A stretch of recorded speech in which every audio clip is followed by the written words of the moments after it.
আসসালামু আলাইকুম। বিউটি ভাবি কেমন আছেন আপনি? ভালো আছি। হচ্ছে আপনার এই সিম বাগানের পরিদর্শনে আসছি। তো জি। এখানে কত অংশ জমিতে আপনি সিম চাষ শুরু করছেন? এই ৫ শতাংশ জমি নিয়ে সিম চাষ করার করছি। আচ্ছা, আচ্ছা।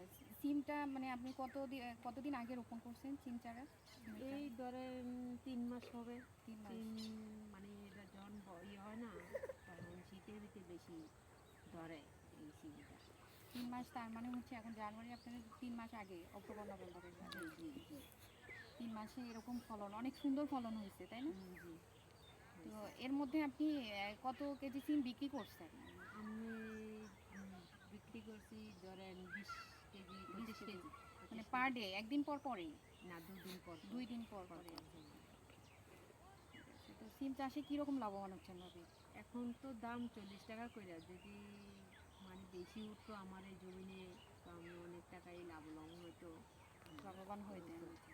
কিন্তু এখানে আমার মানে ওই পাশে দেওয়াও ভালো ধরে নেই ফলন। এভাবে যদি ধরতো তাহলে এরকম ভালো, ধরতো আর কি ভালো হতো ভালো আপনার জন্য। হতো। আচ্ছা, মানে আচ্ছা। তো মনে করেন তারপরে কম। মোটামুটি তো অনেক সিম দেখতেছি পুরো ফলন ভালোই হইছে বলা না, যায়। আল্লাহ দিলে আল্লাহ দিছে ভালোই, বা খারাপ না। ভালো অনেক ভালো জি। হয়েছে। ওইদিকে তারপরে দেখতেছি অনেক মানে হুম, একদম ওই পাশের দিকে। অনেক ভালো ফলনই হুম, ধরছে আপনাদের মতে হচ্ছে। হুম। তো এটা কি জাতের সিম ভাবি? এটা কি বলে? এটা এইটারে মাছের সিম বলে। তারপরে কেউ ভাজি দা খায়, কেউ সবজি দা খায়। যে যেরকম বিভিন্ন ধরনের ভালো টসটসা হইলে, ভালো ভিতরে বিচি থাকলে, জি, জি। তারপর ওইটা মনে করেন নিরামিষে খাইলে, সবজির খাইতে ভিতরে খাইলে ভালো লাগে। জি, জি। আর যদি বিচি না হয় তাহলে আপনি মাছ দিয়া যে আচ্ছা। কোনো দা খাইতে পারেন, সমস্যা নেই। আচ্ছা, এই অবস্থা।